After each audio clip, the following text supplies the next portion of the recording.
हर हर महादेव दोस्तों, बनारस की इन सदियों पुरानी तंग और संकरी गलियों में चलते हुए इस वक्त मैं दुनिया की सबसे रहस्यमयी और अजीब जगह की तरफ बढ़ रहा हूँ। एक ऐसी जगह जहाँ ज़िंदगी ख़त्म तो हो जाती है लेकिन उसकी आग कभी भी नहीं बुझती, अर्थात शांत नहीं होती।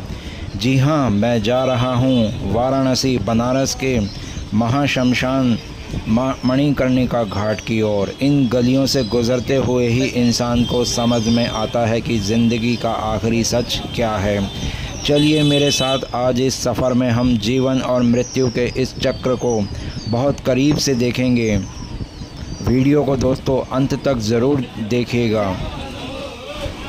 इन संकरी गलियों में कदम रखते ही हवा भारी होने लगती है, मन भारी हो जाता है। यहाँ चारों तरफ सिर्फ लकड़ियों के बड़े बड़े ऊंचे ढेर नज़र आते हैं। ये वही लकड़ियाँ हैं जो किसी इंसान के इस दुनिया के आखिरी सफ़र का आधार बन जाती हैं। ठीक बगल में अंतिम संस्कार में इस्तेमाल होने वाली पूजा सामग्री की भी दुकानें हैं और इन सब के बीच में अपनों को खो चुके शोकाकुल लोग आँखों में आंसू, दिल में गहरा गम लिए चुपचाप चले जाते हैं।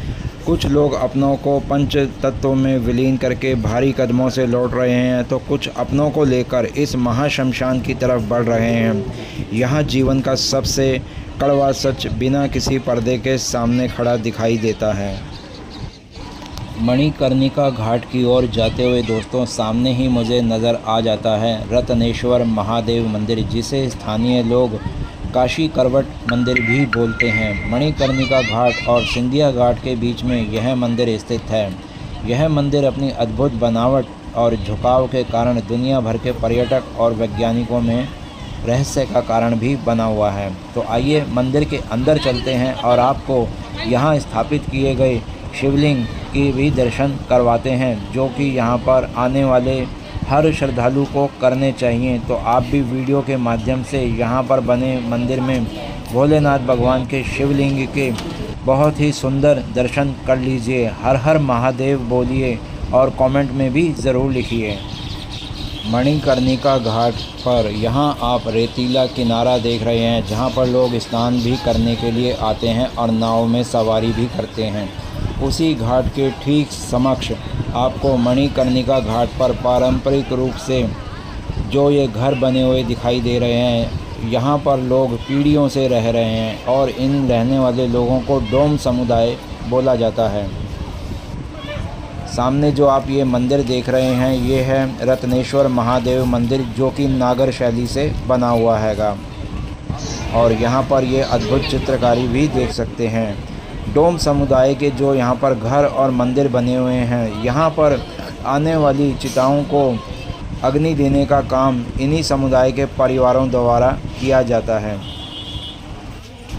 मणिकर्णिका घाट की ओर जाने वाली सभी गलियों में चिताओं पर जलाई जाने वाली लकड़ियों की दुकानें और चिताओं में इस्तेमाल की जाने वाली पूजा सामग्री की दुकानें यहाँ आपको जगह जगह देखने को मिलेगी। लकड़ियों के ऊंचे ऊंचे ढेर और लोगों का शोकाकुल परिवार यहाँ से आते और जाते नज़र आएगा। मणिकर्णिका घाट से अब मैं आपको उस जगह पर लेकर के चल रहा हूँ, जिस जगह पर पहुँचकर ऊंचाई पर बने इस बुर्ज या छत पर चढ़कर लोग चिताओं को देखने आते हैं और स्थानीय भाषा में इस स्थान का नाम है महाशमशान का ऊंचा चबूतरा या बुर्ज व्यू पॉइंट कहा जाता है। मणिकर्णिका घाट का महाशमशान का यह मुख्य हिस्सा है।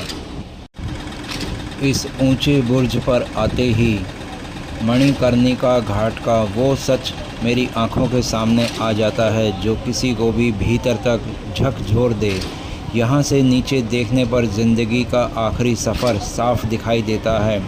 कुछ चिताएं सजाई जा रही हैं, कुछ पर शवों को आदरपूर्वक लिटाया जा रहा है तो कुछ पर फूल मालाएं भी अर्पित कर अंतिम विदाई दी जा रही है। चारों तरफ अपनों को खो चुके शोकाकुल परिवार खड़े हैं, जिनकी आंखों के आंसू इस धुएं में कहीं खो गए हैं। लोग आ जा रहे हैं और ठीक सामने शांत भाव से बहती हुई पतित पावनी गंगा मैया इन सभी आत्माओं को मोक्ष देने के लिए तैयार खड़ी है। ये है वो जगह जहां आकर के दुनिया का हर अहंकार राख बन जाता है। हर हर महादेव। अब मणिकर्णिका के इस ऊंचे बुर्ज से मेरी वापसी हो रही है। इन सीढ़ियों से नीचे उतरते हुए मेरा मन बहुत शांत है, क्योंकि जो दृश्य मैंने ऊपर देखा उसने यह एहसास करा दिया मुझे कि हम दुनिया में चाहे जितनी मर्जी भागदौड़ कर लें, कितनी भी माया धन बटोर लें, हमारा आखिरी पड़ाव यही है।